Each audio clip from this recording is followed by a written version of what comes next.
credit card strategies. I just have some housekeeping items. I want to make sure that your phones are muted during this presentation so everyone can hear Amy talk about the top of the wallet strategies. And we do have a chat function. So if you have questions, please make sure you use the chat function. Amy McKinley is a solutions consultant for PSCU, the nation's premier payments CUSO. The solution consultant team is responsible for providing subject matter expertise across PSCU's lines of business. Amy works with credit unions on understanding industry trends and product solutions. Amy's area of focus is in the call center, digital experience, and card processing. Amy has been with PSCU for 15 years with roles focused on business development, product development, innovation, and client consultant. This experience positions Amy to work with credit unions on understanding challenges, opportunities for growth, industry changes, and crafting successful strategies. Well, thank you, Amy. We're very excited to have you here today. And I'm sure as we go along, more people will be joining us, and this is being recorded, and we will be sending you out a link for the recording. Great. Good afternoon, everyone, and thanks for joining me today. I am so excited to talk about this topic. It's something I'm passionate about because as a member of 5 credit unions, I am always, I don't want to say, playing top of wallet, but it is important to get top of wallet. And it's, I think, important for credit unions to get top of wallet. Make your card the one that's being used. And what are you doing or not doing so that you can get there? And so I'm going to share some things with us today on how to do that. You may not, use all of them, but even if you can take 1 or 2 away and really help bump it up in the realm of the top of wallet game. Every time I say top of wallet, I want to be like top of the morning, That's my humor. But so we're going to go ahead and get started. We do have the chat, and I am actually going to start off by utilizing it because I can sit here, and those of you that have been on the phone with me before, I can sit here and I can talk for an hour, but I would like to get, maybe not voice feedback, but I would like to get some written feedback in the chat. So I'm going to ask you, think about the card that you consider top of wallet, whether that's top of wallet in your actual physical wallet, or is that the card that's top of wallet in your Apple Wallet or your Samsung, Google Pay, anything like that? So think about that card and tell me 1 or 2 things. What is the reason why that is top of wallet? So I'm going to give you a few moments in the chat to answer me, and then I'll share a couple. While you do that, I'll share why my husband, he and I were talking the other day about, he was asking me what I was presenting on, and he didn't quite understand the concept because he lives in technical accounting world.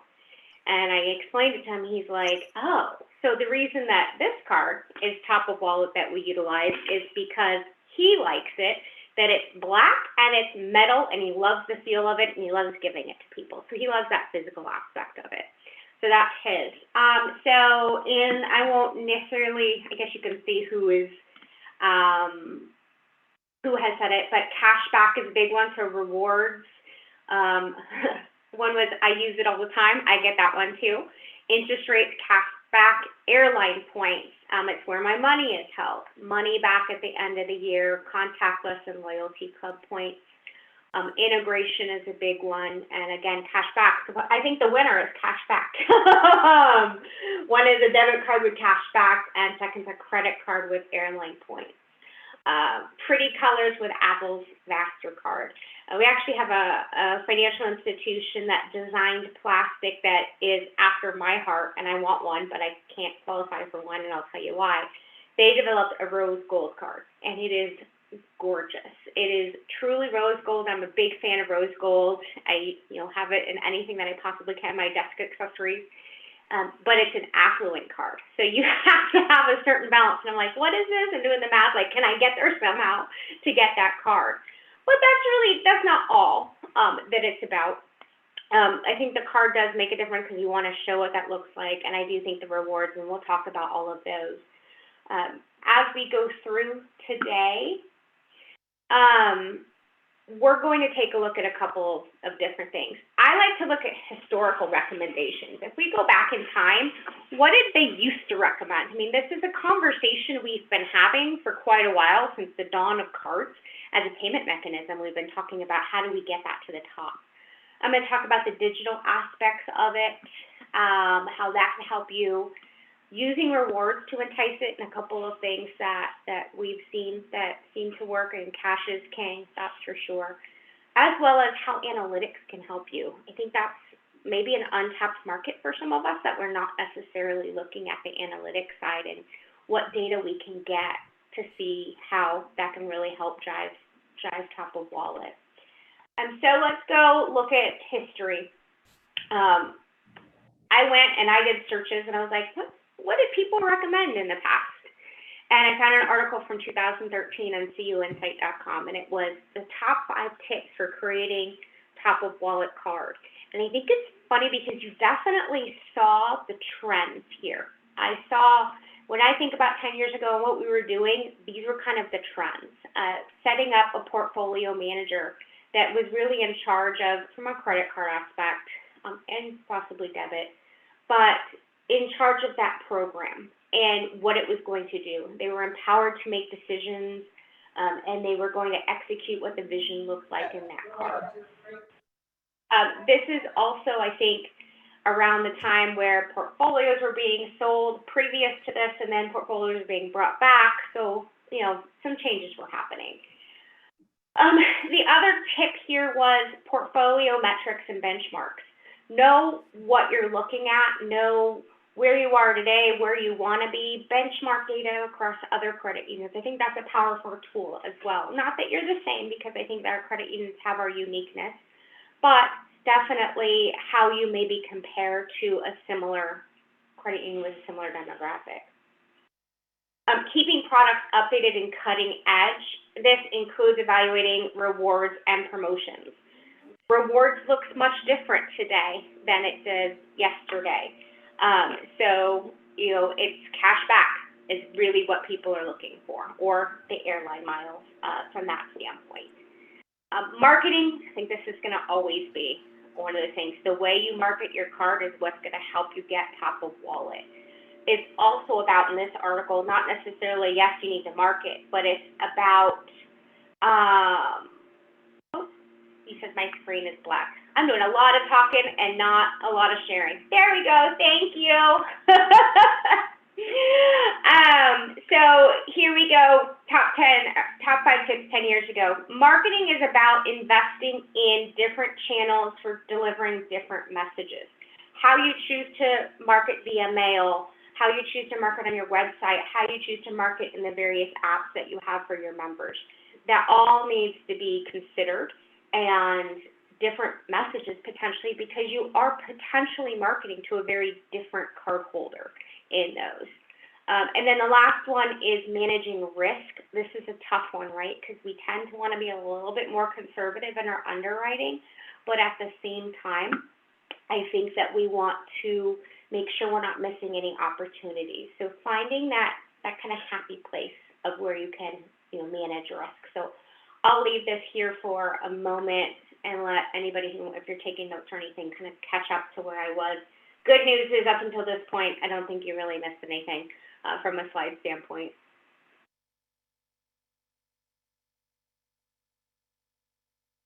Okay.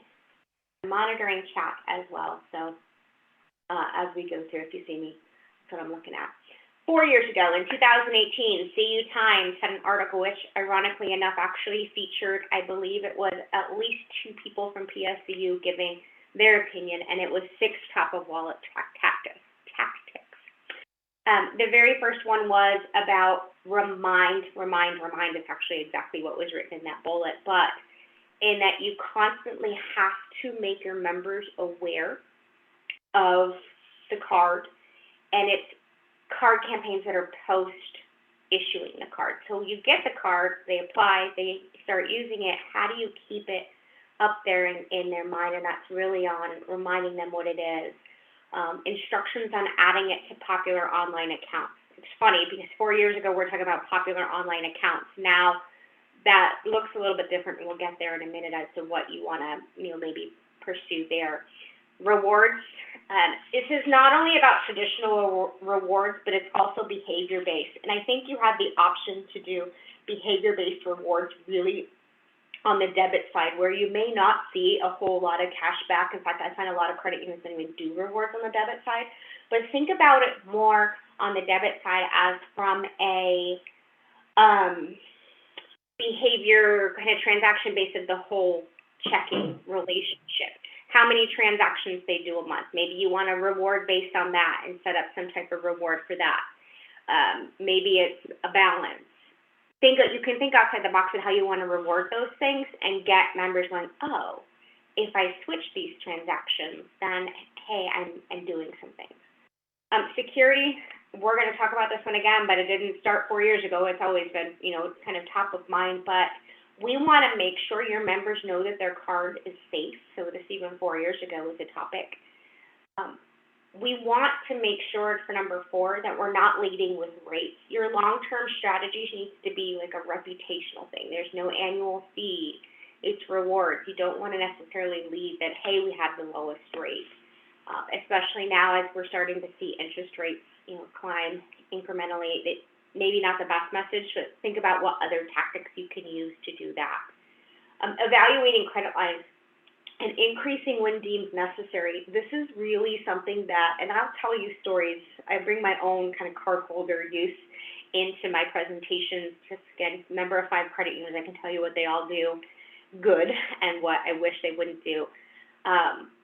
Evaluating credit line is where I feel like my former primary financial institution really failed me. I was a member for probably 18 years. I had a credit card with them when my husband and I got married. We opened a joint account. We got a joint credit card. And in the 12 years that we have been married, I have never had a credit line increase on that card. So for me, I feel like my good behavior, my on-time payments, my spend, all of the activity on that card has never been rewarded with a credit line increase. I kind of feel ignored a little bit. So I think that's important to do as well. Look at those, see where you can give bumps, because it kind of makes me feel good that, hey, you respect the kind of card holder I've been and give me a bump, $1,000, whatever that looks like to you. The other piece here from 4 years ago was dial down the call center.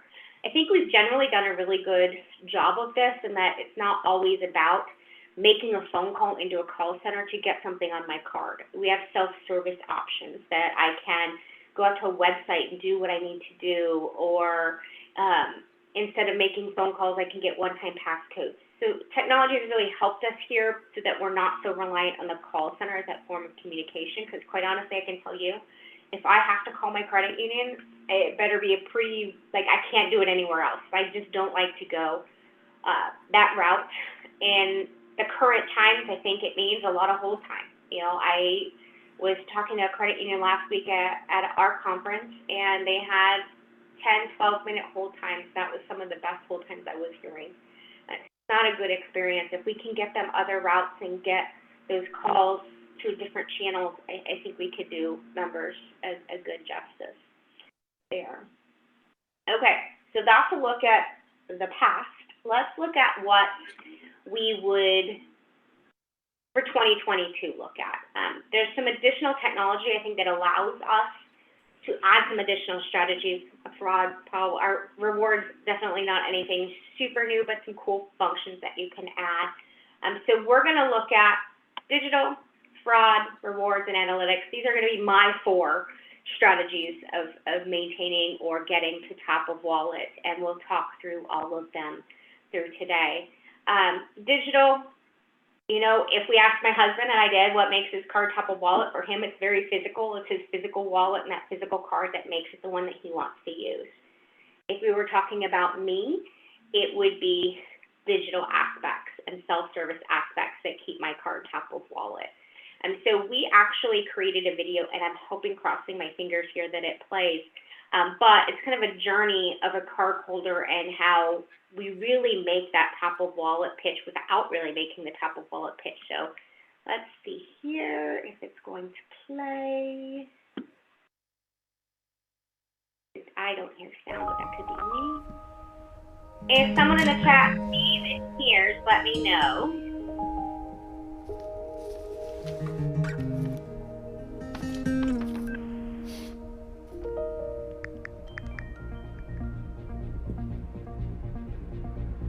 are not seeing and hearing right now, then it's here, but the video is not the explanation.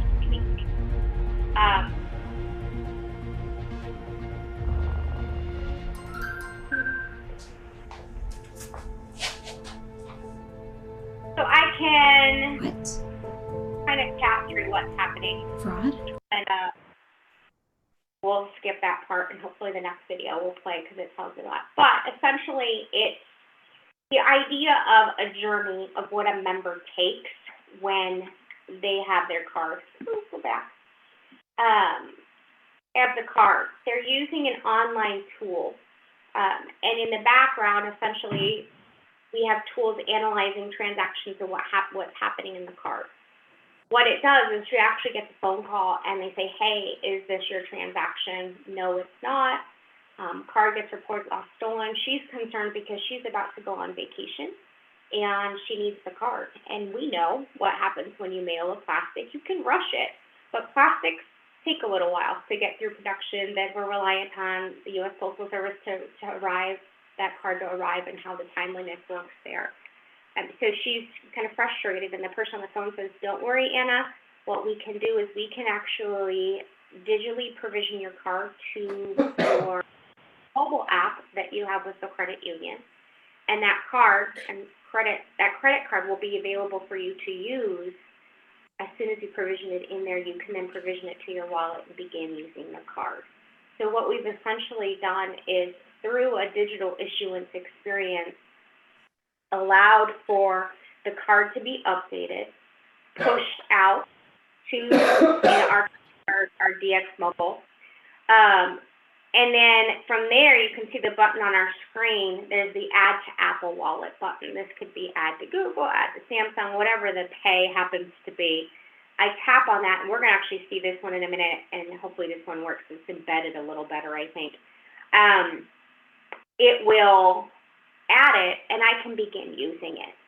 So that's a huge, huge deal to be able to, because that time frame that it takes to get plastic, that's 7 to 10 days, is disruptive, right? I'm now having to rely on another card, and potentially that could change the top of wallet, right?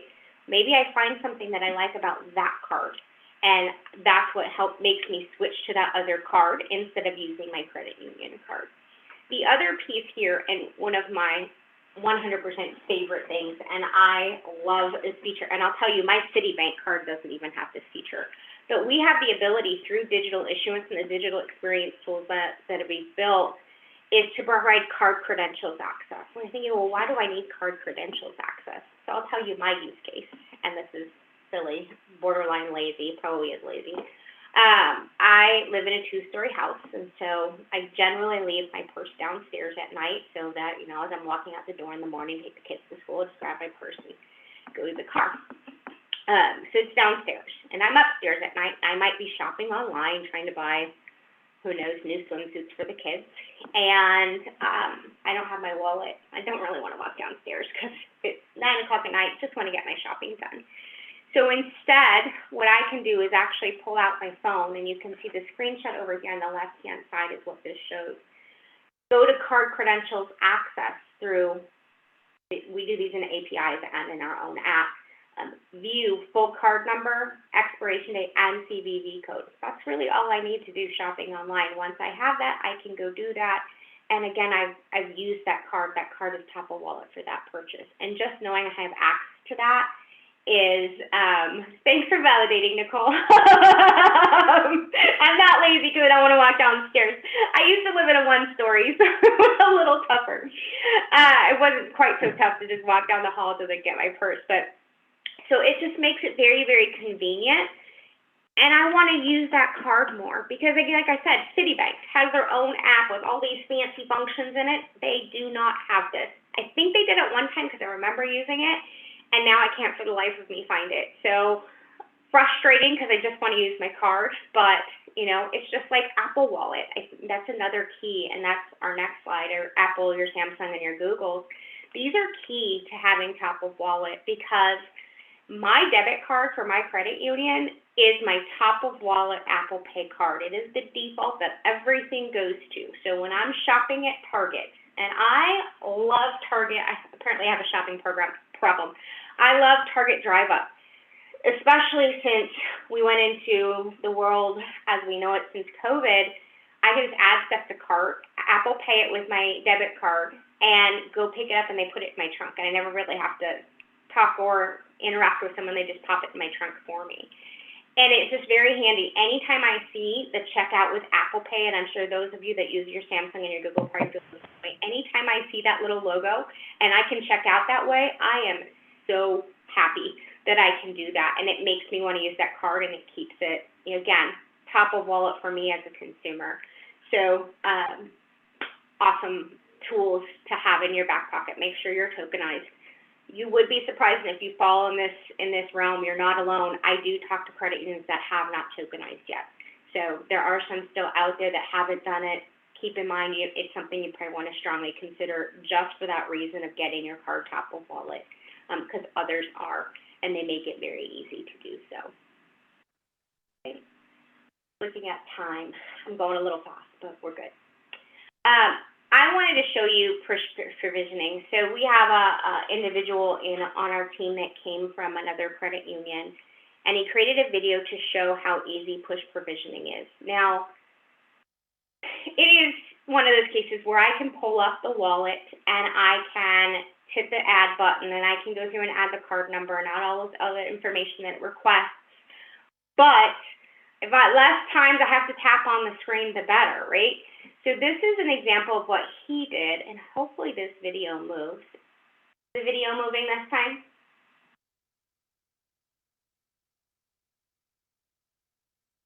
Perfect, thank you, Eric. So what he's done is he's logged into our app. He's tapped the button to go to Apple Pay. It's added the card. It'll go through contacting the issuer, spinning, and then it's going to go through the terms and conditions. Going to verify that we are adding Scott's card to this scan. And we're watching me spin. I think this is about a minute long that it takes to do this process.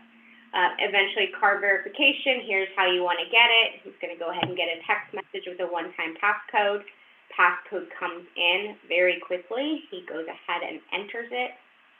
And now that card is ready for Apple Pay. This is one of, I think, the game changers, because getting your card into one of the pays is a very important step of top of wallet. Moving it up to the top as the default card, so we're going to prompt them to set as the default card. And now it's set up, and I can begin using it. So when he goes here, you can see his card is there. We populate card art and that kind of thing. But really good use of being able to just automatically add it. If you're not set up to have a technology in place that automatically adds it, that's fine. You don't have to. I think that you should, at the very least, come out with instructions and market people how to add it. So by hitting that little plus sign that's up there at the top to do it, so that they know how and they know why it's important. My husband, prior to COVID, didn't use Apple Wallet. In fact, during COVID, when he was at the height of worrying about what was going to happen, he would do all of our grocery shopping, and he would come home and take his card, and he'd wipe his card down. So you can imagine that card didn't last very long, because they weren't meant to have Lysol wipes all over them and Clorox. It didn't do great things to the card. I should have kept those plastics. But we were constantly getting new cards, until I finally convinced him, and ironically enough, my husband's actually younger than I am, and he was still not on this bandwagon. I showed him Apple Pay, and he's also the most forgetful person of leaving his wallet at home. And I said, hey, if you have your phone and we load our cards into your phone, you just need your phone, because COVID has helped us from a merchant standpoint of getting those contactless and those purchases to be able to use the pays. Half the time, it's kind of funny, they say that a lot of times the cashiers and individuals ringing us up for our purchases don't even know that they have Apple Pay, but because they have the little symbol, we can do the transactions that way. Another focus point as part of a digital strategy, this isn't something you have to have, just something to think about. Installment payments. We know this is out there, everywhere. I can tell you now, and my Amazon account is constantly asking me if I want to set up installment payments. Target is now hooked in with others. If I shop at Sephora, I think they're linked with Klarna or Afterpay, wanting me to set up installments. It's quite a force in the payments industry, and I know there's some regulation around it. We'll still see what comes of it. E-commerce really made this blow up. In fact, the buy now, pay later, which is a form of installment payment, grew more than tenfold between 2019 and 2020. We expect the volume to exceed 100 billion by 2024. So this is something to definitely consider as a potential offering, or at least probably on the debit card side, I've already seen these transactions coming through from the Klarnas and the Afterpays on there. So you know that they're happening. But the key here is that we know from a consumer standpoint, in polling them, Banking on Buy Now, Pay Later in January did a survey. And what they found is that 70% of current Buy Now, Pay Later users say they would be interested in using Buy Now, Pay Later products from their financial institution if the offering was available. So they want to do this with their credit union, that's who they trust. It also is, spoiler alert, especially on the credit side, it falls under credit regulations at the moment, so you're not going to have maybe the friction that'll be caused by regulations to come out of those standalone products. But what do consumers want out of a product? They want flexible payment options. It's also convenient payment options. So they want to know if I'm making a large purchase. And I struggled with Buy Now, Pay Later, to be honest, because I'm a transactor. I'm not a revolver. I don't revolve a balance. I never do. So to me, Buy Now, Pay Later is when I want to revolve a balance. Until a couple months ago, we made a large purchase. I don't even know what it was. Let's just say it was a new dishwasher. I know it was something in like the appliance realm. New dishwasher, and had the option to do a buy now, pay later type of installment plan, 6 months, split it up over that time. That was kind of appealing to me, but again, I'm not a revolver, so we're just going to pay it off. Until 2 days later, our pool did a leak that has to be fixed. It's getting fixed in a couple weeks. And the repair to fix the pool is $5,000. So now all of a sudden I've got new dishwasher, those aren't cheap, and pool leak that have hit at the same time. I need to get both done because water is just leaking out of the pool and causing high water bills. So how do I do that? Which one can I maybe put into this? So it's about having flexible payment options, about being convenient, because quite honestly, I want to make my payment in the same space. So when I'm paying off the majority of the balance, I want that in the same place as where I'm paying my installment payment loan. It allows for better ways to budget, because if I am a person who budgets and I do need to make that expensive, unexpected purchase, I can actually budget for it. I always make a joke with this one. I talk about my friend who, she is not a really good budgeter by all means. She just likes to go and buy things. And we were talking about hair straighteners one day because I needed a new one. So first world problems, I needed a new hair straightener. Those suckers are expensive. She's like, I'm like, I don't want to spend more than $100 in the straightener. She's like, oh, you need this one, it's $250, da-da-da-da. She's like, I just bought it on installment plans and I budgeted and I can pay it off over 3 months. A hair straightener. But again, that's better ways to budget. And I think just circling back to all of these, planning for larger purchases. So just offering this as a potential offering to your members. I know we offer it. We're on pilot on the credit side. We are looking at adding it as debit as well. That one, again, you got to see the regulations. I just like to pop this up here because I want you to know others are already out here doing it. Amex is doing it, Citi, Chase, and then you have the Affirm, Afterpay, and Klarnas. So if they're not getting it from your card, chances are they could be out there getting it from another card.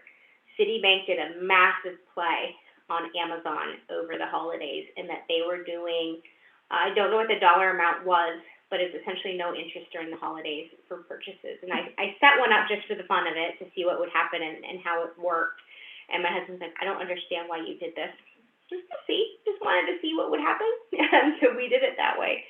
But again, again, there's others out here, and what you want to do, we want to drive top of wall. We want to get our card to the top, and how do we do that? How do we compete with some of these bigger guys that are doing it? Additional digital offerings. So we have a full range of full self-service tools that we offer that you can consume via API or via our apps or our site. And one of the things that allows us to do is offer, again, self-service. I think that's so important because if you're like me, and I love credit unions. Again, my husband doesn't understand the obsession, but I've been a credit union member since I was 18 years old. I have 5 credit union accounts now. It's just where my loyalty has always lived. And as much as I love them, I really don't want to go to a branch. I really don't want to call them on the phone. I want to be able to self-serve as much as possible. So we can provide transaction history, again, providing that to them just in general, depending on where you're getting that. The ability to do a dispute or a lost stolen in that realm in the digital space, whether it's online, mobile, is really a strong point of using the card and making it convenient. It is all about convenience too. Story time again. We had some pretty massive fraud happen in our household where someone got a hold of our email and password. Don't know who knows. And then started logging into Starbucks, Target, Walmart, all these sites that were going to provide our card payment information and take it from there. As fast as these emails came out, they were also deleting them, and I couldn't keep up. I tried changing my password. It was just a mess. And so at one point, I told my husband, we're done. Every single card is getting lost, stolen.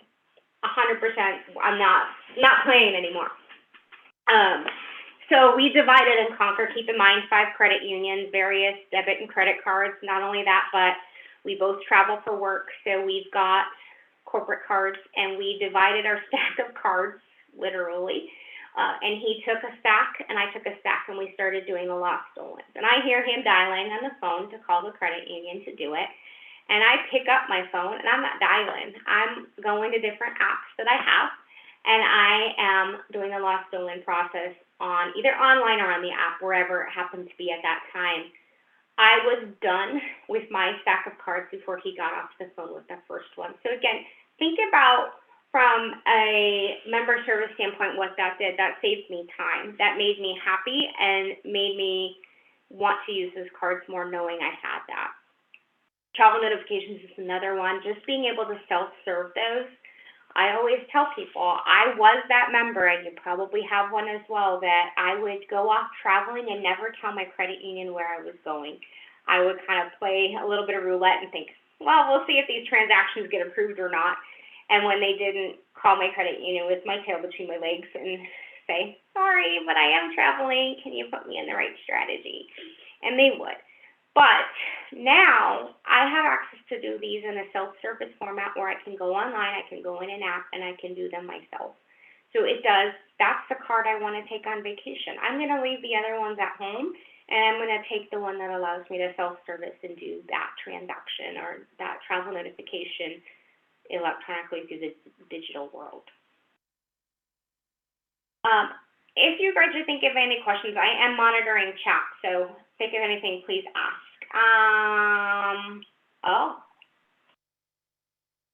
There you go. So Christine gave me an example, and she's actually right on where I'm going to go, so I'm going to save it. I'm going to save her comment until I get to the next couple of slides, because this is where this one comes in, and that's a great story. So cliffhanger for a minute. Digital, great offerings, self-service, being able to give those tools to your members. Let's transition to fraud. This isn't something new, right? We've been dealing with this for years of how do we combat fraud. It's always going to be part of our strategy. Anytime we introduce a tool that helps us combat, they're like 2 steps ahead of us in a new way that they can do fraudulent transactions. These fraudsters are tricky. It's a huge balancing act, right? I'm not going to read this whole slide to you, but you want to make sure cardholders and their transactions are protected. but at the same time, avoid disruption. So you don't want to have unnecessary declines when it truly was a valid transaction. So this is just a little bit of what your challenge is versus desired member experience. I think we'll probably talk more about desired member experience here, in that I want to trust my credit union.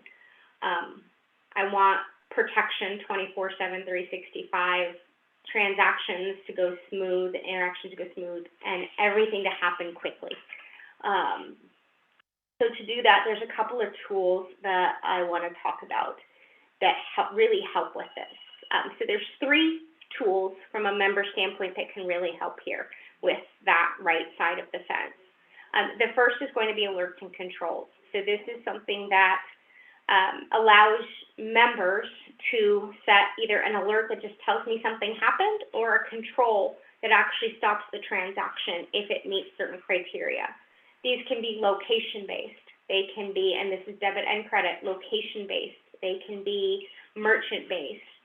They can be transaction type-based, and they can also be dollar amounts. So the way I use alerts and controls on every single one of those cards, again, I've been burned by fraud, so I'm probably the extreme end of this. But with alerts and controls, I have an alert every time a transaction hits over $1. So I'm capturing a good majority of transactions on my account that come through. And I know, okay, this is my transaction, this is my transaction. I think my husband's probably a little annoyed because, a transaction will come in. I'm like, hey, did you just spend $41 at, QT? What did you get? Well, gas, Amy. Although it's not $41 for gas anymore. But, so that kind of thing helps me and a lot of people manage what's going on in their accounts, even controls. If I am traveling out of country, I may want to put a control based on just transactions in the country I'm going to, so that if that card happens to make its way to another country, that it's not able to be used. Second one, automated fraud alerts. So I will tell Christine's story, hopefully she doesn't mind, but she was telling me, so automated fraud alerts, essentially when a fraud happens or potential fraud transaction happens, it's something that's scored high enough on the realm to cue it for some human intervention. First thing that happens without automated fraud alerts is a voice call comes in. I don't know about many of you, but if I don't know the number that's calling me, I don't answer the phone. I typically don't, especially like if someone were to call me now, I'm not answering the phone with you while I'm talking to you. If a text message comes in, chances are I will respond to that. Again, not during this conversation, but, if I were, somewhere and I get a text. So automated fraud alerts essentially takes text and potentially email as a channel that we can deliver that message in. So it's going to send a text and say, is this your transaction, yes or no? So, and I can respond. A yes is going to go ahead and let the transaction continue through. A no is going to decline the transaction and actually start the lost stolen process in an automated fraud alert scenario. So Christine's story, she had a fraud case where our reps sent her the text message, and she was at her uncle's funeral. Again, hopefully Christine don't mind me sharing. As someone was purchasing an Apple computer, that's not a cheap item to go through on your cart. If she had received a phone call during that time frame, she never would have answered it. Again, you don't know the number. It's an inconvenient time. You're not going to answer it. You see the text come through. You glance on it. You're like, oh, there's this Apple computer. I'm guessing it was probably close to $2,000 or more. Christine, the Apple computer comes through, and you're like, oh, ooh, no, and then you're done. This is not my transaction. It automatically goes through the rest of the process. And I didn't have to, get up and talk to somebody and miss out on what was going on. I've had it also happen, and so that went on to continue through with the rest of the lost stolen.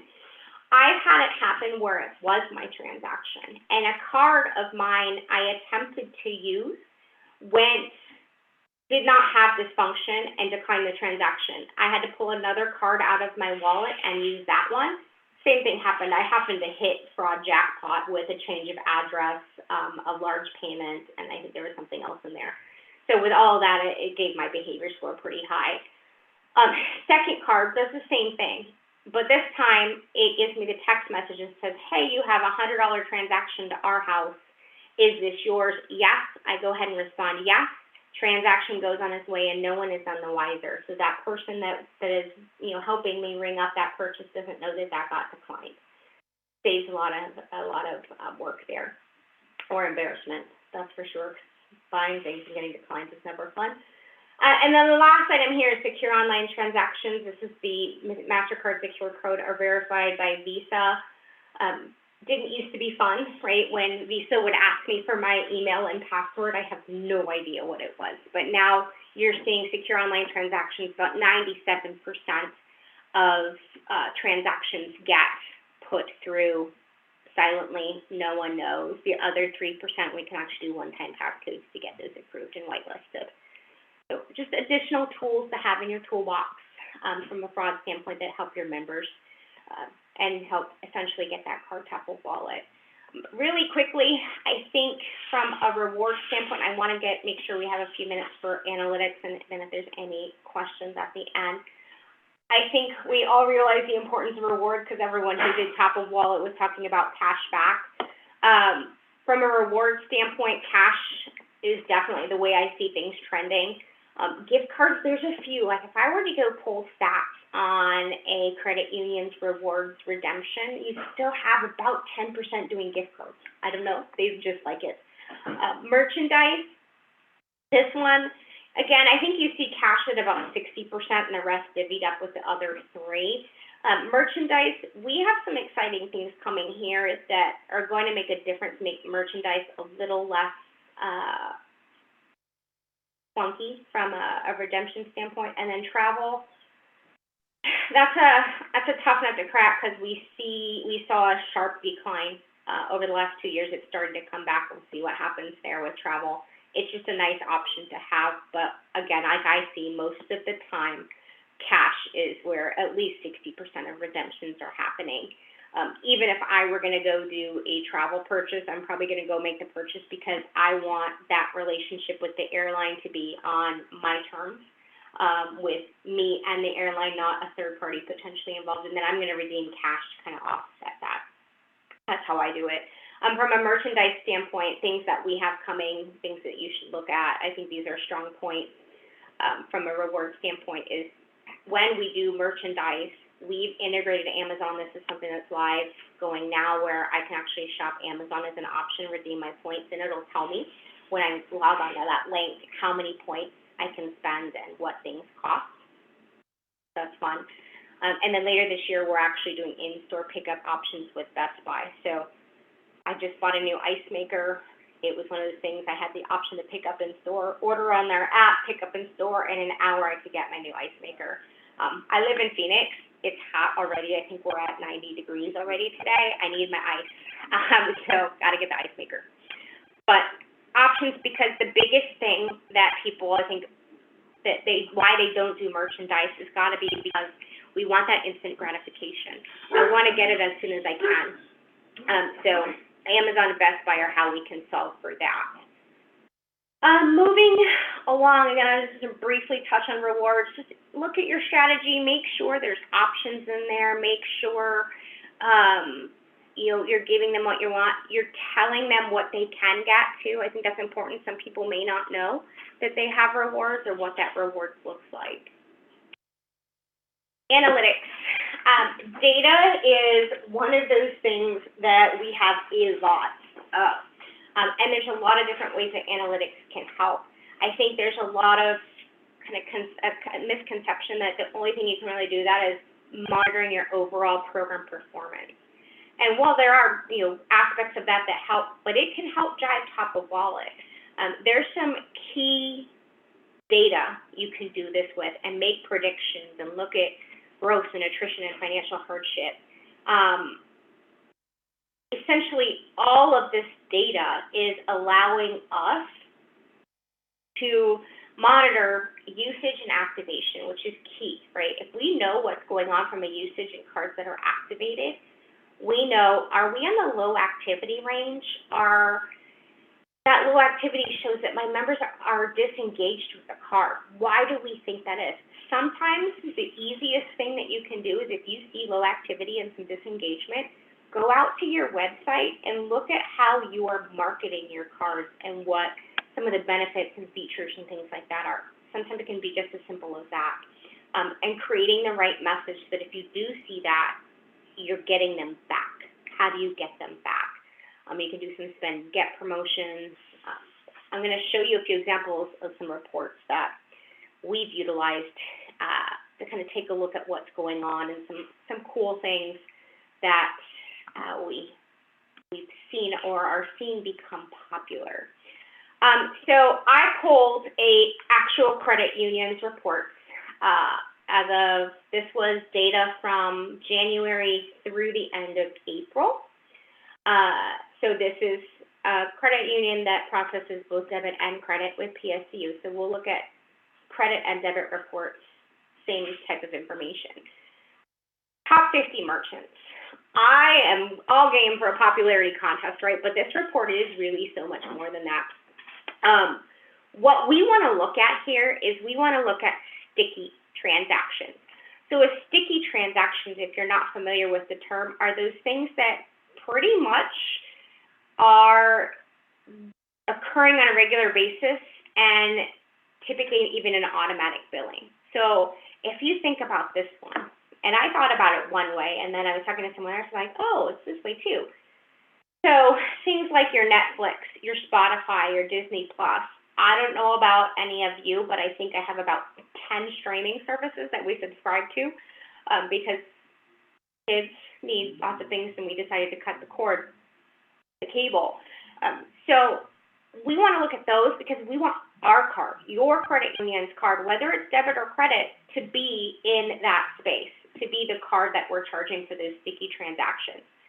These are not just streaming services. It could also be, and this is where I was like, oh yeah, your gaming transactions. Fortnite is typically in here as a pretty big one, PlayStation. If you're not seeing those, then how can you get them? And maybe you need instructions on how to change your card to your credit union card, that kind of thing. A new trend that we're seeing, and it's down at the bottom of this report, I'm going to break it out in a second, is quasi-cash. So quasi-cash is where crypto is coming in. So while credit unions themselves cannot play a huge role in crypto, where you can is in how they're purchasing it. So credit, if we look at credit, and it also pays a pretty good interchange. Credit, there's 250 quasi-cash transactions, and you'll see more actually when we get to debit. They're being more used on the debit side.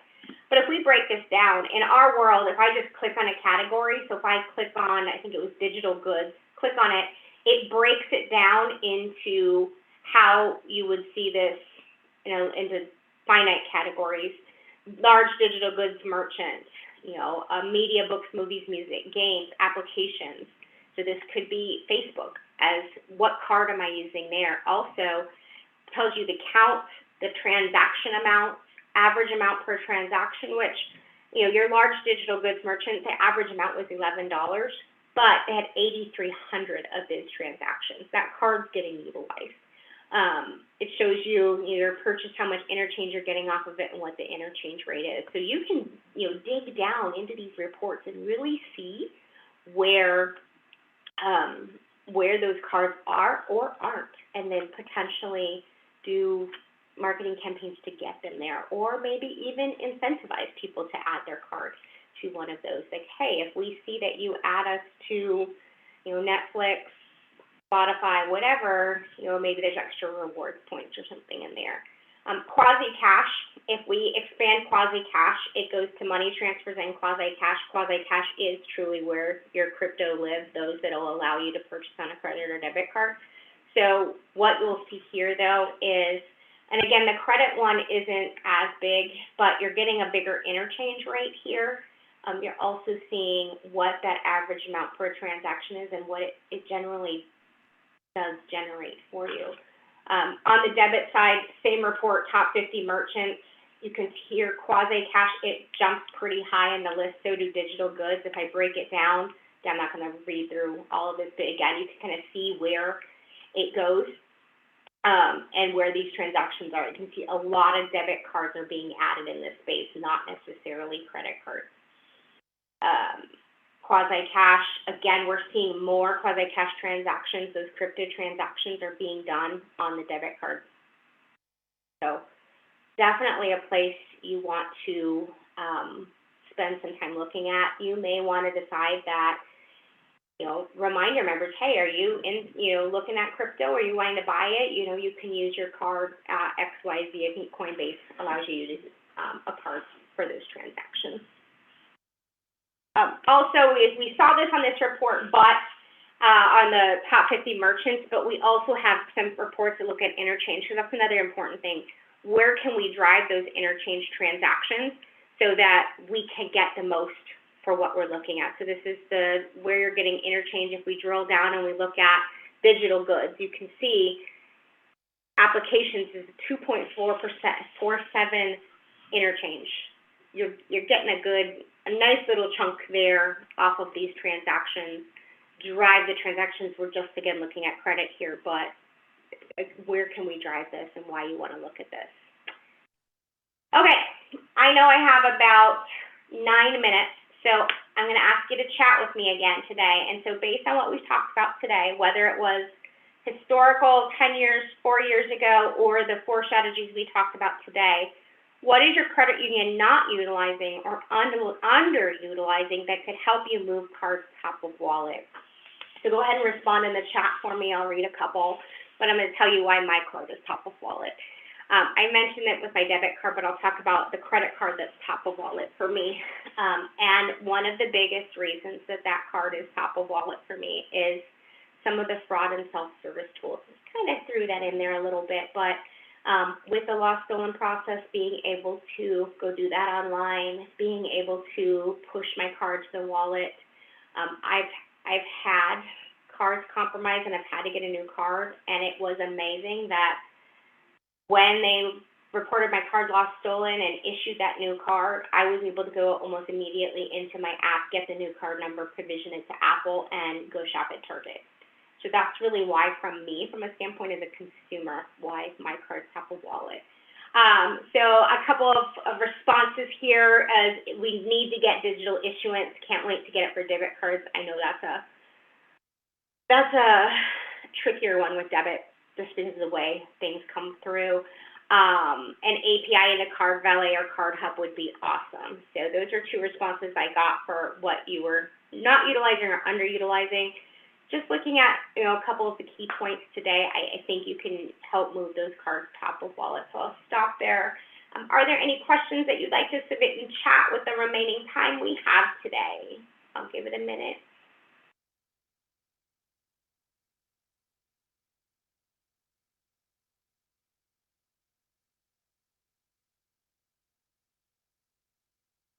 You're welcome. And thank you. Hopefully even one of these nuggets helps you with what you're trying to accomplish. I know the session's being recorded, so Rebecca, how do you find interchange rates? If you are, depending upon who you're processing with, they should have some reporting available to show you where your interchange rates are. So we use a tool called Member Insight, and within that is Data View, which provides our credit unions access to those types of interchange reports. Welcome. And as Amy said, we are recording this, and I will be sending an email out once we have the recording finished, and so that everybody can go back and look at Amy's tips that she has given. I found this very insightful, and I hope the other credit unions have as well. Thank you so much, everyone, for spending an hour with me.